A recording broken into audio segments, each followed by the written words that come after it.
Antes de lermos a porção da palavra do Senhor, eu lembro os irmãos que o culto hoje à noite não será às 18 horas, como normalmente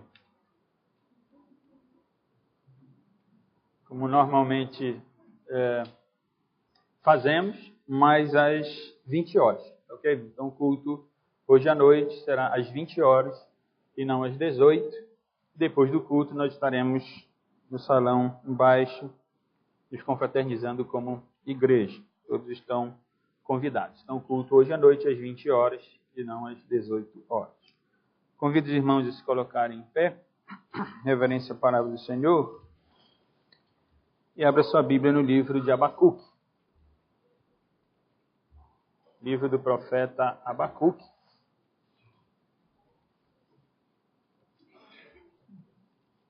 Eu vou ler do verso 2 até o verso 20 do capítulo 2.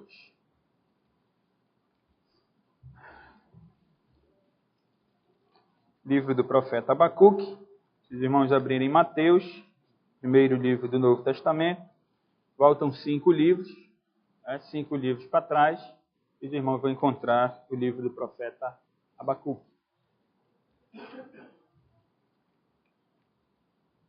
Abacuque capítulo 2, verso 2 ao 20, diz assim a palavra do Senhor. O Senhor me respondeu e disse: escreve a visão, grava-a sobre tábuas, para que a possa ler até quem passa correndo. Porque a visão ainda está para cumprir-se no tempo determinado, mas se apressa para o fim e não falhará. Se tardar, espera-o, porque certamente virá, não tardará. Eis o soberbo, sua alma não é reta nele, mas o justo viverá pela fé, pela sua fé. Assim como o vinho é enganoso, tampouco permanece o arrogante, cuja gananciosa boca se escancara como o sepulcro e é como a morte, que não se farta. Ele ajunta para si todas as nações e congrega todos os povos. Não levantarão, pois, todos estes contra ele um provérbio, um dito zombador? Dirão: ai daquele que acumula o que não é seu, até quando? E daquele que a si mesmo se carrega de penhores. Não se levantarão de repente os teus credores? E não despertarão os que te hão de abalar? Tu lhes servirás de despojo. Visto como despojaste a muitas nações, todos os mais povos te despojarão a ti, por causa do sangue dos homens e da violência contra a terra, contra a cidade e contra todos os seus moradores. Ai daquele que ajunta em sua casa bens mal adquiridos, para pôr em lugar alto o seu ninho, a fim de livrar-se das garras do mal. Vergonha maquinaste para a tua casa. Destruindo tu a muitos povos, pecaste contra a tua alma. Porque a pedra clamará da parede, e a trave lhe responderá do madeiro. Ai daquele que edifica a cidade com sangue e a fundamenta com iniquidade. Não vem do Senhor dos exércitos que as nações labutem para o fogo e os povos se fatiguem em vão? Pois a terra se encherá do conhecimento da glória do Senhor, como as águas cobrem o mar. Ai daquele que dá de beber ao seu companheiro, misturando a bebida ao seu furor, e que o embebeda para lhe contemplar as vergonhas. Serás farto de opróbrio, em vez de honra. Bebe tu também, e exibe a tua incircuncisão. Chegará a tua vez de tomares o cálice da mão direita do Senhor, e ignomínia cairá sobre a tua glória. Porque a violência contra o Líbano te cobrirá, e a destruição que fizeste dos animais ferozes te assombrará, por causa do sangue dos homens e da violência contra a terra, contra a cidade e contra todos os seus moradores. Que aproveita o ídolo, visto que seu artífice o esculpiu, e a imagem de fundição, mestre de mentiras, para que o artífice confie na obra, fazendo ídolos mudos? Ai daquele que diz à madeira: acorda, e a pedra muda: desperta. Pode o ídolo ensinar? Eis que está coberto de ouro e de prata, mas no seu interior não há fôlego nenhum. O Senhor, porém, está no seu santo templo, cale-se diante dele toda a terra. Vamos orar.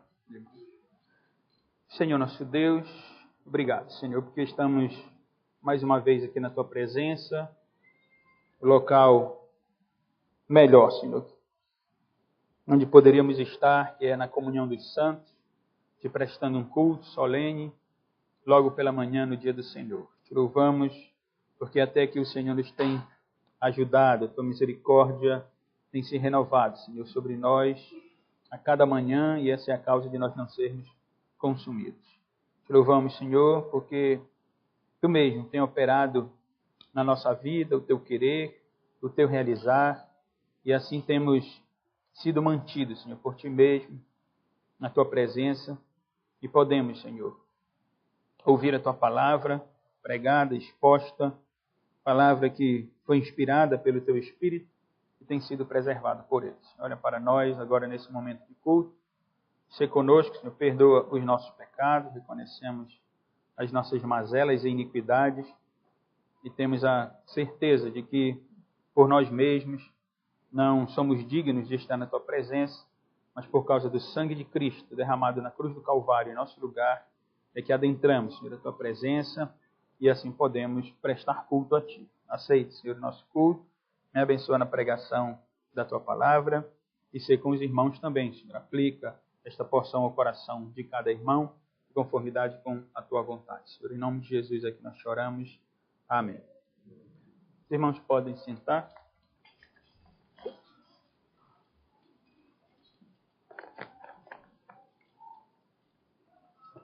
Irmãos, nós interrompemos o livro de Êxodo hoje para considerarmos o texto de Abacuque. Eu escolhi o texto de Abacuque por ser o último dia do ano, 31 de dezembro, geralmente a expectativa, no que diz respeito ao novo ano que vai surgir, a preocupação da parte de alguns, a insegurança da parte de outros, enfim. É um momento que, de fato, há muita reflexão e expectativa. E o meu desejo, na verdade, logo no início da semana, era pregar os últimos versos de Abacuque, versos 17 até o verso 19. Mas como há 2 capítulos, praticamente 3 capítulos antes desses últimos versos, seria impossível tratar desses versos antes de falar dos versos 17 a 19. Então eu escolhi, por terem 3 capítulos, e apresentar o livro de Abacuque, 3 divisões claras nesses 3 capítulos. Na quarta-feira passada, nós consideramos na reunião de oração o primeiro capítulo, lido há pouco pelo presbítero Zoênio, capítulo 1 até o capítulo 1 inteiro, até o verso 1 do capítulo 2, onde Abacuque questiona ao Senhor acerca da violência que ele via em Judá, na terra de onde ele pertencia. Vou ainda elucidar um pouco aos irmãos, apresentar um pouco o profeta. Então, no primeiro capítulo, Abacuque trata de uma conversa com o Senhor. O livro dele traz esse diálogo que ele traz com o Senhor acerca de tanta iniquidade dentro de Judá. No capítulo 2, que nós vamos considerar que é o de agora, o Senhor traz a revelação de que ele, o Senhor, julgará os ímpios. E no capítulo 3, Abacuque, então, adora o Senhor, canta ao Senhor, louva ao seu Deus com gratidão, com confiança inabalável, dizendo que apesar das circunstâncias, ele continuará sendo firme diante do Senhor, crendo no Deus da sua salvação. Deixa eu apresentar um pouco aos irmãos o profeta Abacuque. Na verdade, não há muito o que apresentar sobre o profeta, porque não há nenhuma referência em toda a Escritura Sagrada acerca de Abacuque. Não há nenhum outro texto bíblico. Nós não sabemos, de fato, quem foi Abacuque. Alguns dizem que, por causa do seu tom artístico e devido ao último capítulo ser um salmo, considerado um salmo, um cântico espiritual, alguns dizem que Abacuque provavelmente tenha sido um músico do templo, tenha sido um artista usado pelo Senhor. Abacuque se encontra dentre os profetas menores do livro do Antigo Testamento. Não porque a sua mensagem seja menos importante, mas porque ele traz, se compararmos com Jeremias, Isaías e Ezequiel, ele traz uma revelação menor, uma revelação menor se considerada com esses profetas maiores. Abacuque, nem se sabe ainda em que época ele escreveu a sua profecia, em que ele recebeu a sua profecia. A maioria dos estudiosos, há grande debate acerca da época em que ele escreve a sua profecia, mas a maioria dos estudiosos afirmam que Abacuque tenha vivido provavelmente entre o século 7 e 6 a.C., no momento em que a Assíria, potência mundial, estava em decadência e surge então a Babilônia. E a Babilônia, tendo destruído a Síria, avançando na sua conquista, chegaria até Israel, até Judá, onde Abacuque se encontra. Os irmãos encontram essas informações no livro de Jeremias, capítulo 22, no segundo livro dos Reis, capítulo 24 e capítulo 25. Abacuque é, irmãos, um crente piedoso. Abacuque é um homem comum de Judá, né, que, por ver tanta impiedade, isso é visto no primeiro capítulo, o presbítero Zoênio leu há pouco, e eu chamo a atenção dos irmãos para esses versos, apenas para localizar os irmãos, os primeiros versos. Nós lemos no primeiro verso, sentença revelada ao profeta Abacuque.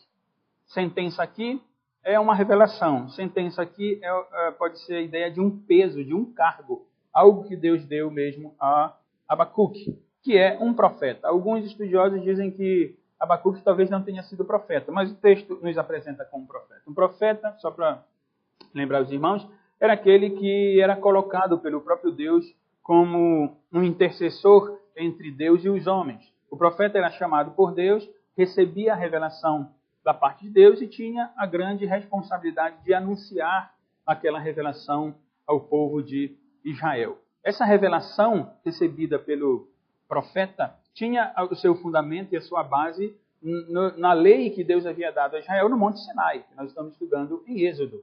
É ali que Deus entrega toda a sua lei e a partir da lei dada no Sinai, o Senhor desenvolve todos os aspectos da sua lei e revela qual a vontade para o seu povo. Uma vez que o povo obedecesse à lei, receberia a bênção. Uma vez que desobedecesse, levaria sobre si maldição, castigo, destruição.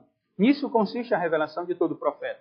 O profeta recebe uma revelação da parte de Deus, com base na revelação recebida no Sinai, desenvolvida no Pentateuco, ele instrui o povo, ele adverte o povo, ele repreende o povo e até sentencia o povo, por causa dos pecados contrários à revelação da parte de Deus. Abacuque é esse profeta. O interessante é que, quando os irmãos leem Abacuque, podem perceber que Abacuque não entrega a mensagem ao povo, pelo menos não de uma forma como nós vemos em Isaías, Jeremias, Ezequiel. Abacuque recebe a revelação e escreve a sua revelação, talvez pelo fato de ele ser artista de fato, ter essa habilidade.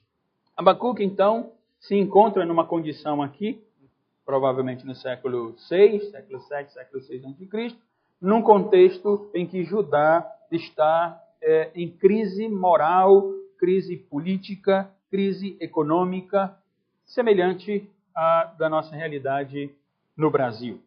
Eu não gosto muito, particularmente, de achar que só o brasileiro é corrupto. Eu creio, à luz da Escritura, que todo filho de Adão é corrupto. Eu sei que o nosso país foi colonizado em trevas espirituais e tem caminhado em trevas espirituais. Não tem sido diferente durante todos os anos da sua fundação, do seu descobrimento. Mas o fato é que todo mundo é perverso, por isso o capítulo 2, o Senhor revela que trará juízo sobre todos os ímpios, sobre todas as nações. Mas voltando a Abacuque, Abacuque se encontra nessa realidade de trevas espirituais em Judá, numa cidade, numa terra onde habitava o povo de Israel. Nos primeiros versos, Abacuque, do capítulo 1, disse: até quando, Senhor, clamarei eu, tu não me escutarás, gritar-te-ei violência e não salvarás? Então havia violência. Verso 3, porque me mostra a iniquidade, opressão, destruição, violência estão diante de mim. A contenda, litígio se suscita. Por esta causa a lei se afrouxa. A lei não é estabelecida e a justiça nunca se manifesta. O perverso cerca o justo. O perverso prevalece contra o justo e a justiça é torcida, isto é, ela é pervertida. Parece que Abacuque está no Brasil, onde a lei se afrouxa, onde os injustos permanecem extorquindo os justos, ou o justo aqui no verso 4 do capítulo 1 não tem o mesmo sentido que aparece depois no capítulo 2 como justificado pela fé, mas é o inocente. Essa é a realidade do nosso país. A injustiça, a litígio, a contenda, a justiça é frouxa, a lei não é estabelecida, e essa era a condição de Abacuque. Abacuque, então, questiona o Senhor até quando? A maioria que eu li, e alguns irmãos que eu acabei ouvindo durante a semana, infelizmente a maioria dos pregadores, dos comentaristas, chamam a atenção muito para a realidade de Abacuque, por causa da sua angústia. Parece que Abacuque, de fato, vive uma crise existencial. Mas eu não quero chamar a atenção dos irmãos para Abacuque. Eu quero chamar a atenção dos irmãos para o Deus de Abacuque. Porque falar de nós, irmãos, é fácil. Todos nós passamos por dilemas, aflições, inseguranças e expectativas. Disso nós já sabemos. E isso é em decorrência da própria condição de pecado ainda que habita na nossa vida, embora tenhamos sido já alcançados pelo Evangelho. A grande luta espiritual da nossa parte. Não é? Nós temos uma revelação da parte de Deus, espiritual, no que diz respeito à vida eterna, no que diz respeito à vida com o Evangelho, mas por causa da natureza ainda pecaminosa que luta contra essa nova natureza, nós nos afligimos e nós nos abalamos e nós ficamos ansiosos e nós ficamos até em crise mesmo existencial. Então disso nós já conhecemos. Eu não quero chamar a atenção, como eu disse, para Abacuque, mas para o Deus de Abacuque. Apenas para situar os irmãos, para que conheçam. Abacuque, eu dizia, está de fato aqui questionando a Deus. Não questionando a Deus como um soberbo, não questionando a Deus como um incrédulo, mas questionando a Deus como um piedoso. Ele apenas quer entender por que tanta injustiça no mundo, porque o que Deus está fazendo. No versículo 5 a 11, o Senhor disse que iria levantar os caldeus. Os caldeus são os babilônios. E Deus mesmo descreve quem são os caldeus. Eles são pavorosos e terríveis, versículo 7. Eles vêm para fazer violência, versículo 9. Eles escarnecem dos reis, versículo 10. E no final do versículo 11, o Senhor diz a Abacuque que os caldeus amam o poder. Deus é o poder. O poder é o Deus deles. No início do capítulo 2, o primeiro verso, o profeta Abacuque então sobe a uma torre de vigia, comum em todas as cidades em Israel, e ali ele diz, eu esperarei a vontade do Senhor, esperarei a revelação do Senhor, o que ele dirá à minha queixa, o que ele dirá ao meu argumento, até quando, Senhor, tudo isso ocorrerá? Então, irmãos, chegamos ao capítulo 2, que é que eu quero considerar com os irmãos agora pela manhã. Aqui no capítulo 2, como já dito, o Senhor diz a Abacuque, eu trarei juízo sobre os ímpios. Os ímpios que são descritos pelo Senhor aqui no capítulo 2 como soberbos. Então eu quero considerar esses versos sobre o tema castigo aos soberbos ou condenação aos soberbos. E observem que nos versos 2 a 5, capítulo 2, nós temos a introdução aos 5 ais. O Senhor, depois no verso 6 a 20, traz 5 ais. Os ais são provérbios de zombaria. Os ais são provérbios que apontam para a condenação, para o desdém de alguém. E é isso que o Senhor está revelando ao profeta Abacuque. Nós vamos considerar esses versos, depois eu vou tentar aplicar para nós, irmãos, na nossa condição de hoje. No verso 2, o Senhor responde a Abacuque, porque Abacuque estava esperando a resposta do Senhor. E o Senhor então diz a Abacuque que ele deve escrever, né, a semelhança do que faziam todos os profetas, a semelhança do que fizeram todos os autores bíblicos, porque aprove a Deus que a sua revelação fosse escrita. Então Deus ordena aqui a Abacuque que ele escreva, não é, a visão para que todos leiam. Ele diz, escreve a visão, grava sobre tábuas para que a possa ler até quem passa correndo. A ideia aqui é que a mensagem fique clara, que qualquer um possa ler a mensagem da parte do Senhor Deus. O Senhor diz ainda que a visão ainda irá se cumprir. Deus revela a Abacuque algo, ele está na torre de vigia, talvez olhando para o horizonte, e o Senhor revela a ele o que irá ocorrer. E o Senhor diz, escreve de forma clara, porque o tempo virá. Ainda não é agora, o tempo vai ocorrer, chegará o momento em que eu farei a minha obra, porque o Senhor que é o dono do tempo. O Senhor tem um tempo determinado para todas as coisas. O interessante aqui é que o Senhor diz assim: se apressa para o fim, não falhará. Se tardar, espera-o, porque certamente virá, não tardará. Quando o Senhor está dizendo se tardar, ele não quer dizer que ele se atrasa no seu plano. Mas ele está, e essa é a revelação que temos aprendido em toda a Escritura Sagrada, quando Deus fala ao homem, ele condescende em falar ao homem. Deus está se humilhando, como nós temos visto desde a queda. Deus se humilha para buscar o homem pecador, o homem perdido. E Deus aqui está condescendendo em falar com Abacuque, dizer: olha, se tu achares, ou se alguém achar que vai tardar, espera, porque o tempo está determinado. Essa não era uma condição, vamos dizer, tão presente no coração de Abacuque, porque eu prefiro ver Abacuque como um crente piedoso, como um crente que está angustiado por ver tanta injustiça, tantas coisas contrárias à revelação que ele já conhecia, que era o Pentateuco, contrárias à revelação da vontade boa, agradável e perfeita de Deus ao seu povo. Eu não creio que Abacuque achava que ia tardar uma mensagem do Senhor, porque essa é uma característica dos escarnecedores. O apóstolo Pedro, escrevendo a sua segunda carta, diz: nos últimos dias virão escarnecedores com os seus escárnios, andando segundo as próprias paixões, dizendo: onde está a promessa da sua vinda? Porque desde que os pais dormiram, todas as coisas permanecem como desde o princípio da criação. São os homens escarnecedores ímpios deste mundo que desdenham de Deus e acham que é conversa fiada a revelação de Deus, e que a volta do Senhor sempre foi pregado e ele nunca vem, ele nunca vem, ele nunca vem. Essa é uma prática dos escarnecedores. Os piedosos andam com o apóstolo Pedro, os piedosos andam com o apóstolo Paulo, os piedosos, crentes piedosos, estão de acordo com Abacuque. E Pedro, logo depois dessa apresentação desses escarnecedores, ele diz: todavia uma coisa, amados, que não deveis esquecer, que para o Senhor um dia é como 1000 anos, e 1000 anos como um dia. Não retarda o Senhor a sua promessa, como alguns a julgam demorado. Pelo contrário, ele é longânimo para convosco, não querendo que nenhum pereça, senão que todos cheguem ao arrependimento. Enquanto os escarnecedores, os ímpios, os incrédulos, os ignorantes da vontade de Deus acham que Deus tarda, eu sei que na nossa natureza pecaminosa, às vezes nós tendemos também a isso, a achar que está demorando algo a acontecer. Mas a verdade é que Deus não tarda. Deus tem todos os seus planos. E o apóstolo Pedro disse: enquanto os escarnecedores, ímpios, incrédulos, acham que Deus está de conversa fiada, ele tem um tempo determinado. E o propósito dele é que nenhum de vocês, o apóstolo Pedro escreve a crentes, ele diz que nenhum de vocês se perca, porque Deus quer que todos cheguem ao conhecimento. Por isso Deus disse a Abacuque: escreve, para que todos possam ler a mensagem, até aquele que passar correndo possa ver a mensagem.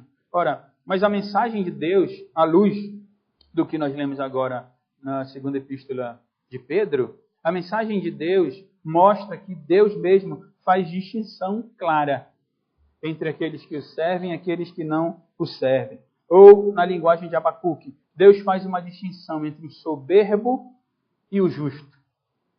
O soberbo, irmãos, é o pervertido. O soberbo é aquele que vive de aparência. O soberbo é aquele que confia em si mesmo, que não confia em Deus, que não tem a esperança no Senhor. Esse é o soberbo. O justo, diz o versículo 4, ele vive pela fé. Eis o soberbo, Abacuque 2,4. Sua alma não é reta nele. O soberbo não tem uma alma correta. Ele não tem o temor do Senhor. Mas o justo viverá pela sua fé. Essa revelação que Deus dá a Abacuque é a compreensão que Paulo teria quando escreveu aos Romanos, no capítulo 1, versículo 17, escreveu aos Gálatas, capítulo 3, versículo 11, e o autor aos Hebreus, que talvez tenha sido Paulo, no capítulo 10, versículo 38. O justo vive pela fé. Em Romanos 1,17, Paulo está falando da realidade de que ele não se envergonha do Evangelho de Cristo, que ele prega o Evangelho de Cristo. E ele diz: eu não me envergonho da fé, eu não me envergonho do Evangelho, porque está escrito: o meu justo viverá por fé. Paulo está falando do Evangelho. Em que consiste o Evangelho? Nas boas novas de salvação. As boas novas de salvação não diz respeito apenas à salvação de crentes, mas também a castigo de ímpios. A boa nova de salvação, ou a pregação do Evangelho, consiste na seguinte realidade: toda a humanidade está condenada diante de Deus. Essa é a realidade. Mas existe uma boa notícia.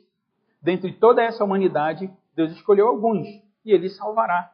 Ele dará salvação eterna, ele perdoará o pecado desses homens. Paulo diz, eu não me envergonho da pregação do Evangelho. Em Gálatas 3,11, Paulo está argumentando acerca dos filhos de Abraão, os verdadeiros descendentes de Abraão na fé. Ele diz, Abraão foi justificado por fé. E aí ele diz, porque o justo viverá pela fé. No capítulo 10 da carta aos Hebreus, o autor aos Hebreus está falando que nós, cristãos, não devemos retroceder. Nós devemos olhar para o passado, ver a história de Israel e mirar para o futuro. E saber que nós temos uma esperança, porque o justo vive por fé. É isso que Deus está dizendo a Abacuque. Abacuque, a crise está estabelecida. A crise moral, a crise econômica, a crise espiritual em Judá, todos estão em pecados. Eu vou trazer os babilônios, que são os caldeus, para julgar o meu povo. O soberbo não tem a alma correta, ele confia em si mesmo, ele não confia em mim, ele tem apenas uma aparência, mas o justo vive pela fé. O justo não olha para as circunstâncias. O justo não se preocupa tanto com a condição, se a justiça está sendo frouxa, se os injustos estão prevalecendo contra os justos. Isso não é uma preocupação que deve ser algo colocado em primeiro lugar na vida de um justo, porque o justo vive por fé. O justo olha para o seu Deus. O justo deve ter a sua cabeça erguida e deve ter a esperança nesse Deus que domina sobre tudo. Essa é a fé bíblica, irmãos. A fé bíblica consiste numa confiança no Deus que se revela. No capítulo anterior, ainda no diálogo de Abacuque com o Senhor, no verso 12, ele disse, não és tu desde a eternidade, ó Senhor, meu Deus, ó meu santo, não morreremos. É assim que Deus se revela na Escritura. Deus se revela como Deus eterno. Ele se revela como o Senhor, Yahvé, autoexistente, soberano sobre tudo e sobre todos. Yahvé, o Deus da aliança, o Deus que é fiel às suas promessas. Ele é santo. Essa é a realidade. Essa é a revelação da parte de Deus. E a fé bíblica consiste nessa confiança inabelável no Deus que se revela como ele se revela. Então, mesmo que haja injustiça ao redor, mesmo que haja iniquidade, mesmo que haja frouxidão, mesmo que haja iniquidade, mesmo que haja todo tipo de pecado, Deus continua sendo santo, Deus continua sendo soberano, Deus continua sendo justo, Deus continua sendo Yahvé, o Deus da aliança, o Deus que tem um povo e quer salvar o seu povo e que tem promessas eternas para o seu povo. E então depois vem os ais. Irmãos, aqui, como eu disse, que são provérbios de zombaria, que apontam para um juízo, para uma condenação sobre os soberbos, aqueles que confiam em si e não confiam em Deus. Nos versos 6 a 8, nós temos o primeiro ai. O primeiro ai é contra o ladrão, é contra o agressor.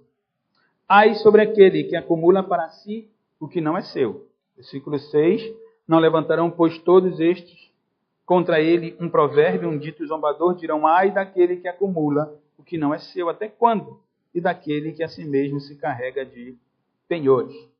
Carrega aqui é kabed, no hebraico, é ser pesado no sentido negativo, irmão. Esse homem aqui, o soberbo, alguns interpretam como o rei de Babilônia, Nabucodonosor.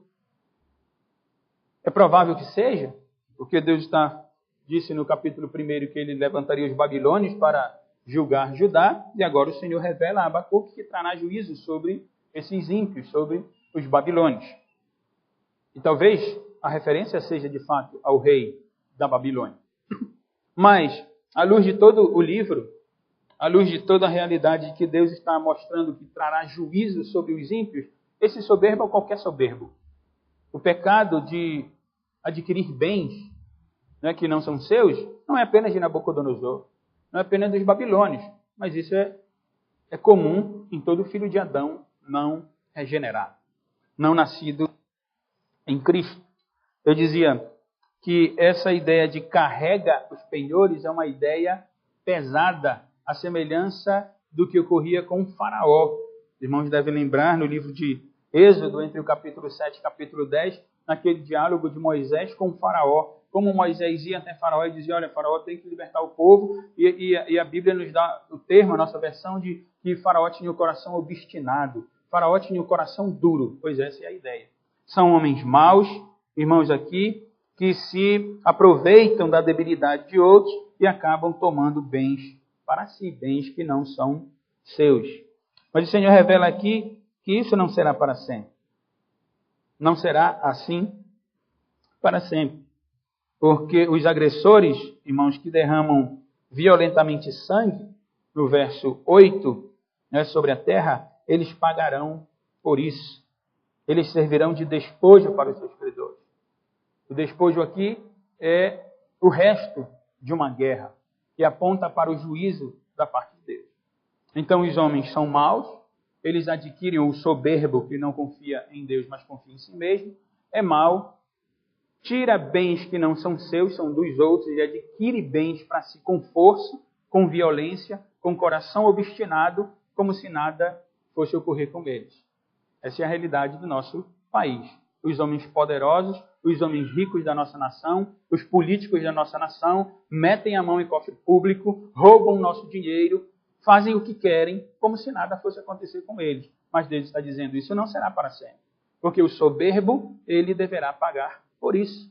O Senhor trará juízo sobre esse ladrão, sobre esse agressor. No segundo ai, versos 9 a 11, a condenação é contra o altivo, o explorador. Ai daquele que ajunta em sua casa bens mal adquiridos para pôr em lugar alto o seu ninho, a fim de livrar-se das garras do mal. Aqui não há muita diferença entre do primeiro grupo, não há muita diferença do primeiro grupo, que esse também acaba roubando. Mas o destaque aqui é para a sua altivez.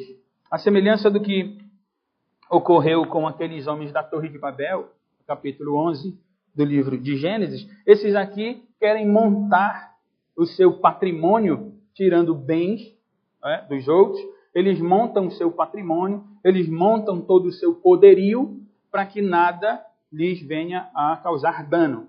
Eles querem ser maiores do que Deus. Eles querem ser os donos de todo o universo. Eles querem comandar e mandar em tudo e em todos. Mas o texto nos diz que esses sofrerão vergonha da parte de Deus. Vergonha maquinaste para a tua casa, destruindo tu a muitos povos, pecaste contra a tua alma, porque a pedra clamará da parede e a trave lhe responderá do madeiro. A linguagem de Abacuque ela é poética também. A linguagem de Abacuque é simbólica. Ele está dizendo, há homens aqui que são exploradores e são altivos, que tomam bens e montam todo o seu patrimônio e o seu palácio e toda a sua pompa para que nada de mal venha a lhe ocorrer. O Senhor está dizendo, mas vergonha virá. Todo esse prédio que foi montado, as paredes que estão sendo colocadas, o telhado, tudo isso clamará e verá a vergonha de vocês que são exploradores. Versos 12, irmãos, a 14, o terceiro ai, contra o iníquo, contra o violento, contra o criminoso. Ai sobre o que edifica a cidade com sangue. Edificar a cidade com sangue é destruir vidas. Essa é uma realidade também do nosso país. A morte a todo momento e os governantes não estão nem aí. Sangue é derramado e aqueles que têm a responsabilidade diante de Deus de cuidar da nação, de cuidar do povo, não estão nem aí. Querem edificar a sua vida, querem edificar o seu sucesso político com sangue de pessoas inocentes. O texto ainda diz que eles edificam a cidade com iniquidade. Iniquidade na Escritura é tudo o que é contrário à lei de Deus. O que é contrário à vontade de Deus revelada é iniquidade. Só para dar uns exemplos aos irmãos. Parcialidade no julgamento. Transação comercial desonesta. Roubo, assassinato, opressão, palavras maldosas. Tudo isso é iniquidade. Quando há pagamento de salário injusto, quando há, irmãos, transação comercial, onde existem 2 pesos, 2 medidas, quando existem palavras que ferem e que chegam a denegrir a imagem do próximo, tudo isso é iniquidade, tudo isso é pecado, tudo isso é injustiça. e assim o mundo vai sendo montado. O mundo está de cabeça para baixo. E a nossa nação, com certeza, porque nós estamos morando aqui e sabemos bem dessa realidade. Agora, o interessante ainda que eu encontrei aqui, meditando no texto, é que nos versos 13 e 14, nessa realidade de uma cidade sendo edificada com sangue e sendo fundamentada com iniquidade, o Senhor diz, não vem do Senhor dos exércitos que as nações labutem para o fogo e os povos se fatiguem em vão? Deus está dizendo, tudo isso não vem de mim? Não sou eu que estou conduzindo todas as nações? Não sou eu que estou dirigindo os passos dos homens? O Senhor dos exércitos aqui é o Senhor de toda a sua criação. A expressão Senhor dos exércitos aponta não apenas para a realidade física, material que nós vemos, mas também para a realidade espiritual, para os anjos e para todo o corpo celeste. Deus é o Senhor dos exércitos e Ele é quem conduz as nações. E às vezes nós, irmãos, cristãos, reformados, conhecedores da Escritura, às vezes nos esquecemos disso. E às vezes queremos nos apavorar com um governo ou com outro. Ou com o que a ONU está decidindo, com o que Trump está declarando, ou o que está ocorrendo na Venezuela. Ora, o Senhor é que governa as nações. O nosso Deus é soberano sobre tudo e sobre todos. Isso ficará claro no capítulo 3. Quando antes de Abacuque louvar a Deus e dizer, Senhor, ainda que a figueira não floresça, ainda que não haja fruto na videira, ainda que não haja vacas e bois nos currais, eu confio no Senhor. Ele fará uma retrospectiva de toda a ação de Deus na criação e também na criatura. E ele mostrará todo o senhorio de Deus numa linguagem de cavalaria. Deus conduzindo todas as coisas desde o tempo antigo, quando Deus tirou Israel do Egito. O Senhor diz, não vem do Senhor dos exércitos, que as nações labutem para o fogo. Fogo é juízo. E os povos se fatiguem em vão, a briga, a poderio, a disputa mesquinha, e Deus está. Eu não estou tirando a responsabilidade dos homens, nem Deus quer tirar na sua palavra, mas apenas Deus quer consolar o coração de Abacuque, e dizendo a Abacuque, eu sou o Deus que dirige todas as nações. Eu sou o Deus que tem o poder nas minhas mãos. Pois a terra, verso 14, se encherá do conhecimento da glória do Senhor, como as águas cobrem o mar. Veja, Abacuque, há tanta injustiça, há tanta iniquidade, há tanta imoralidade, mas um dia virá, onde o conhecimento do Senhor cobrirá toda a terra, encherá toda a terra como as águas cobrem o mar. Nós temos aqui no versículo 14 uma profecia, e uma profecia que entra na interpretação escatológica do já e ainda não. O já, irmãos, é que Deus merece toda a grandeza, porque Ele é o Rei e Ele é o libertador, Ele é o salvador do seu povo. É isso que Deus está dizendo a Abacuque. Abacuque, o meu povo será julgado. Os babilônios virão sobre eles, mas eu julgarei os ímpios. Eu disse aos irmãos na quarta-feira passada que quando Abacuque fala no versículo 2, não morreremos, ele expressa a sua fé. Ele diz a crise espiritual, a crise econômica, a crise moral, mas eu sei, Senhor, que nós não morreremos, porque Tu tens um povo. E Deus vai manter os remanescentes, porque Ele é fiel à sua palavra. Ele tinha dito a Abraão que seria o Deus e o Deus da sua descendência. Deus irá manter a sua palavra. Abacuque é um crente. Ele confia no Senhor. Ele sabe que o Senhor não destruirá o seu povo por completo. Ele julgará o seu povo. Ele trará condenação sobre os ímpios, mas ele permanecerá firme no seu propósito. Eu dizia, o já é que Deus é salvador e libertador do seu povo. Esse é o já na profecia. Mas o ainda não é o cumprimento pleno e escatológico. Porque quando o Senhor diz que a terra se encherá do conhecimento da glória do Senhor como as águas cobrem o mar, para que isso seja cumprido, é necessário que toda a iniquidade seja extirpada da terra. Nós estamos vivendo um momento, sem dúvida, que é o cumprimento, que é o início do cumprimento da profecia. Nós estamos vivendo os últimos dias dos últimos dias. Se comparado à época de Abacuque, nós temos visto o conhecimento do Senhor enchendo a terra. Porque o evangelho não está mais só em Judá, agora ele está em toda a terra. Mas ainda não aconteceu a profecia em toda a sua plenitude. Porque isso ocorrerá no momento do retorno do nosso Senhor e Salvador Jesus Cristo, quando ele virá nas nuvens em glória e julgará todas as nações. E ele separará os ímpios dos justos.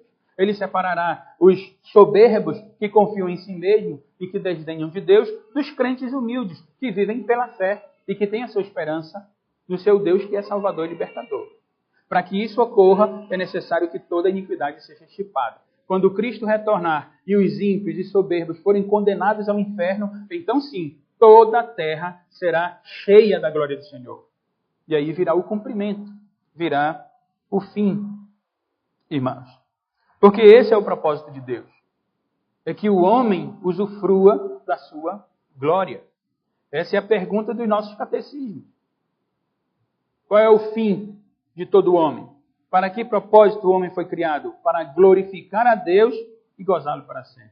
Para glorificar a Deus e usufruir da sua presença. Quando nós olhamos para o início da narrativa da Bíblia Sagrada no Antigo Testamento, em Êxodo, Deus estabelece o tabernáculo. Por quê? Porque Deus quer estar presente diante do homem. Deus dá essa graça ao homem, que o homem usufrua da sua presença.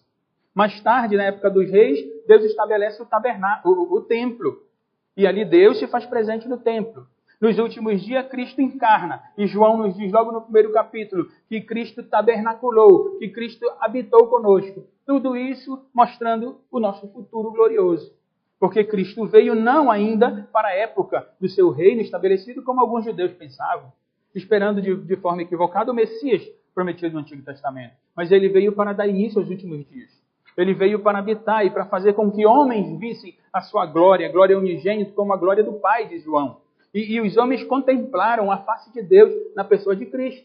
Mas ele foi morto, porque era necessário que ele fosse morto. Porque Isaías havia profetizado que não houve nenhuma beleza nele e que ele seria então morto na cruz do Calvário. E voltou ao Pai. Mas antes, e quando ele estava sendo ascendido, ele prometeu que voltaria.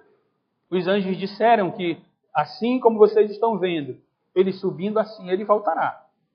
E então virá esse propósito de que a glória do Senhor esteja presente na vida dos homens e que os homens usufruem dessa presença gloriosa para todo sempre, irmão. Deus está revelando a Abacuque tudo isso. Deus está mostrando a Abacuque, calma, Abacuque. A injustiça, a iniquidade. Eu vou julgar Judá por causa do seu pecado. E eu vou levantar os babilônios contra ele. Mas todos os soberbos serão julgados por mim. Porque o meu propósito há de ser cumprido. A glória vai encher a terra. Mas tem um tempo. Não foi assim que Deus começou a revelação a Abacuque? Espera.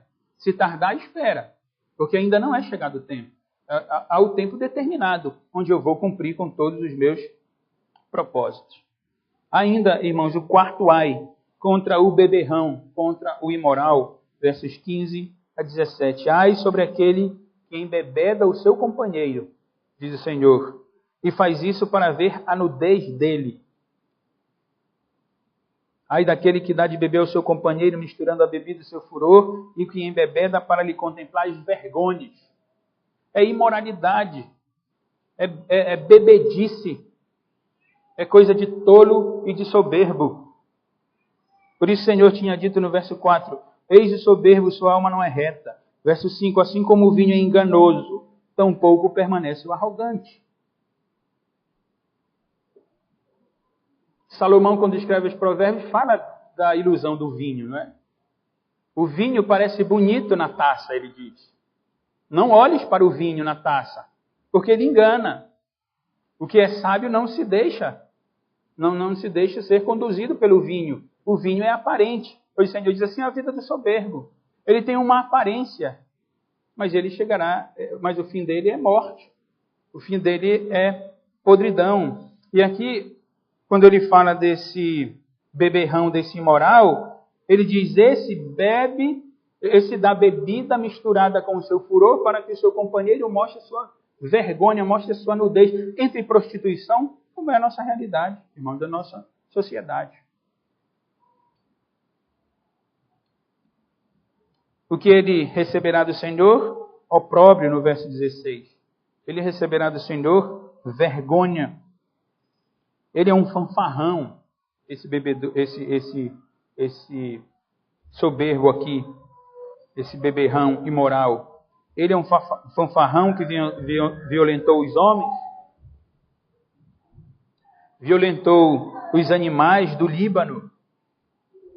O Líbano era a região onde havia árvores frondosas e fortes que eram usadas para construir, casas e materiais assim.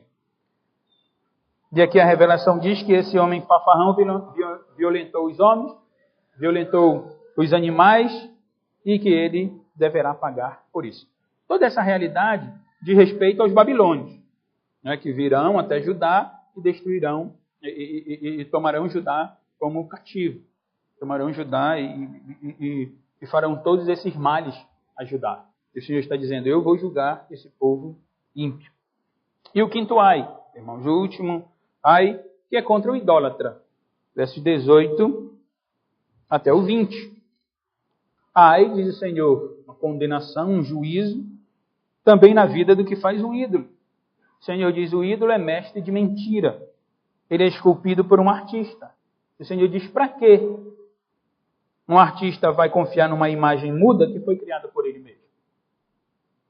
Que sentido tem isso? Inútil é dizer a madeira, dizer a pedra, acorda, desperta. O Senhor diz, o ídolo não pode ensinar nada. Ele é coberto de ouro, ele é coberto de prata, mas por dentro ele não tem nada. É o santo do paoco. Essa é a expressão, né, da nossa cultura. É o santo do paoco. O pau é a madeira. Né? Então existe toda a beleza exterior, mas por dentro é oco. Por dentro não tem nada. É isso que o Senhor está dizendo aqui. Diferente, irmãos, do Senhor. O Senhor, no verso 20, está no seu santo templo. Cale-se diante dele toda a terra. Ele está governando. Ele está no poderio. Cale-se diante dele toda a terra. Os ídolos são diferentes desse Senhor. Em Jeremias, no capítulo 10, nós lemos, ouvi a palavra que o Senhor vos fala a vós outros, ó casa de Israel, assim diz o Senhor, não aprendais o caminho dos gentios, nem vos espanteis com os sinais dos céus, porque com eles os gentios se atemorizam. Porque os costumes do povo são vaidade, pois cortam do bosque um madeiro, obra das mãos do artífice, com machado. Com prata e ouro o enfeitam, com pregos e martelos o fixam, para que não oscile. Os ídolos são como espantalho em pepinal, e não podem falar, necessitam de quem os leve, porquanto não podem andar, não tenhais receio deles, pois não podem fazer mal e não está neles o fazer o bem. Nós conhecemos bem essa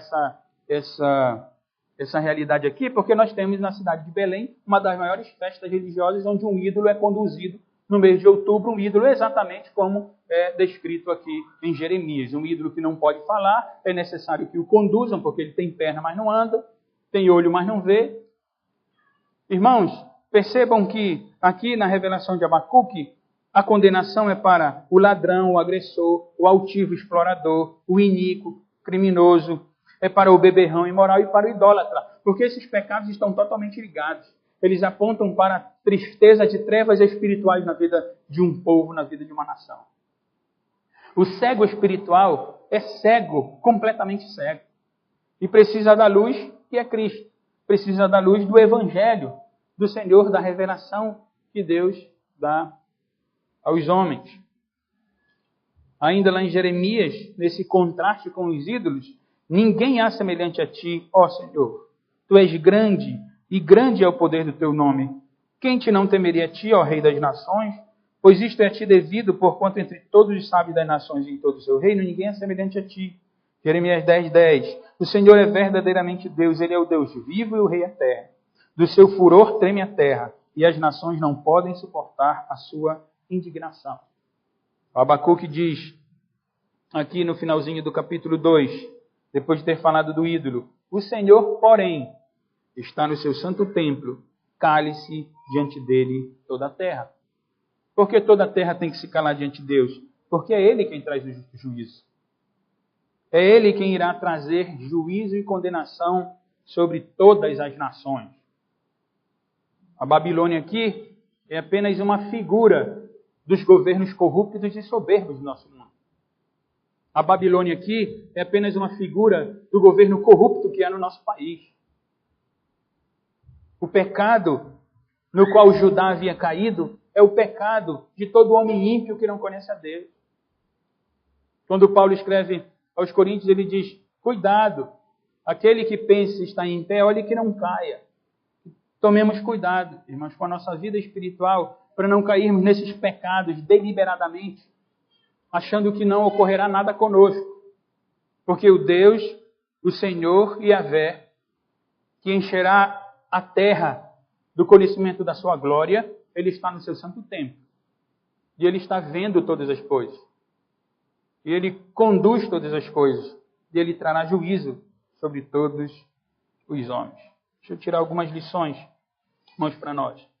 A primeira é que o Senhor é soberano. Esse é um coro quase que ininterrupto dos nossos cultos, na nossa teologia, na nossa vida. Mas eu quero só lembrar os irmãos no que consiste a compreensão de que Deus é soberano. É que Ele vê todas as coisas, irmãos. E Ele não apenas vê todas as coisas, mas Ele determina, inclusive, os fatos na vida dos homens. Salmo 11:4. O Senhor está no seu santo templo. Nos céus tem o Senhor seu trono. Os seus olhos estão atentos. As suas pálpebras sondam os filhos dos homens. Esse é o Senhor soberano. Ele não está com olhos fechados. Ele não está dormindo. Ele não está vendo toda a corrupção do mundo e do nosso país e como se não estivesse vendo nada. Ele contempla a vida dos homens. E não apenas contempla. Porque Provérbios 16:9 nos diz que o coração do homem traça o seu caminho, mas o Senhor lhe dirige os passos. Nós não temos nenhum problema em ser calvinista. Nós não temos nenhum problema em admitir a soberania de Deus e não saber explicar isso. Porque nós não queremos explicar isso.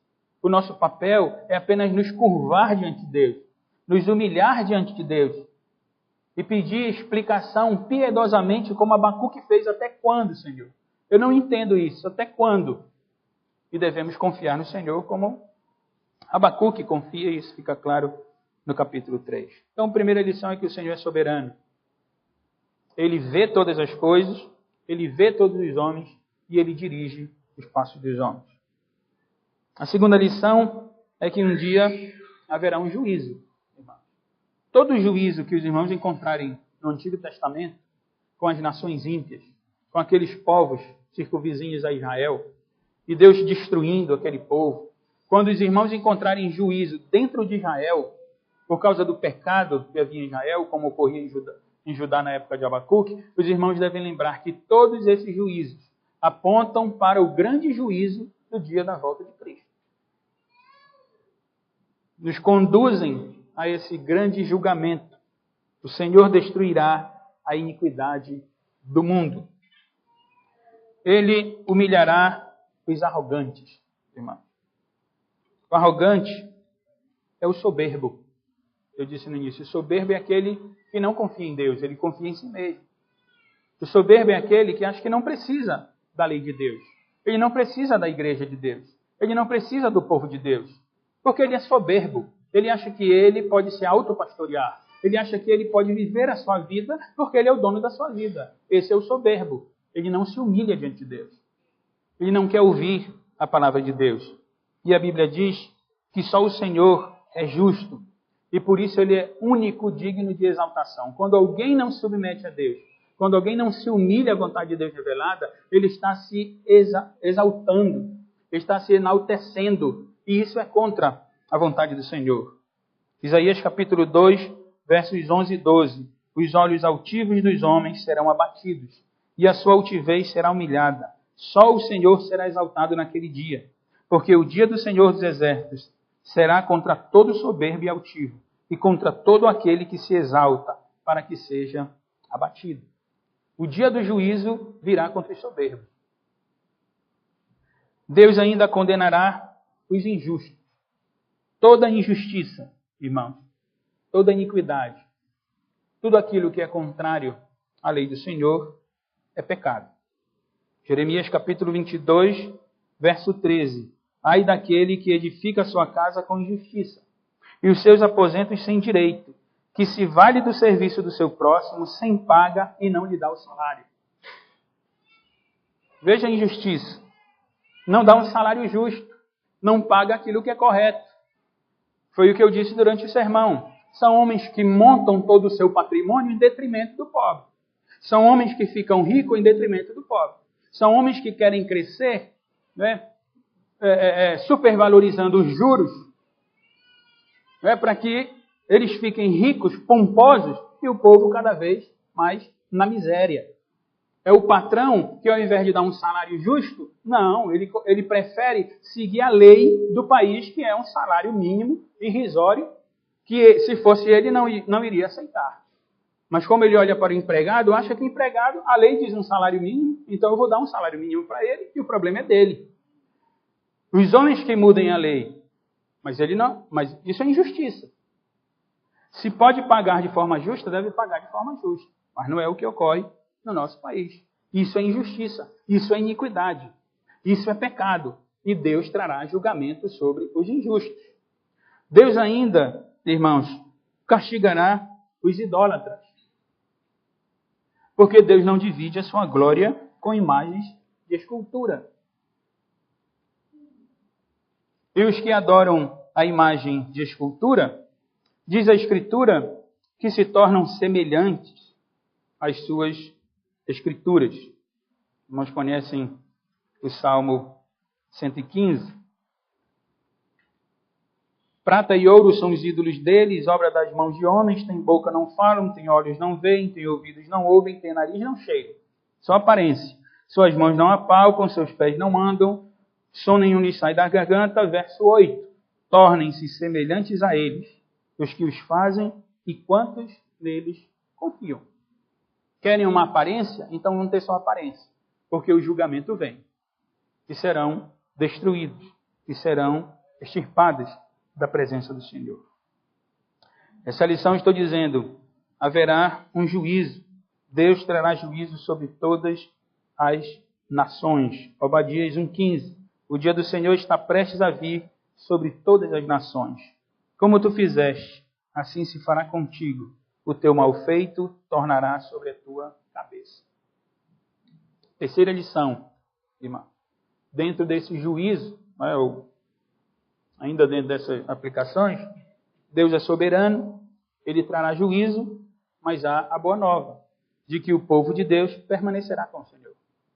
O juízo virá sobre os ímpios, sobre os soberbos, mas o justo viverá pela fé.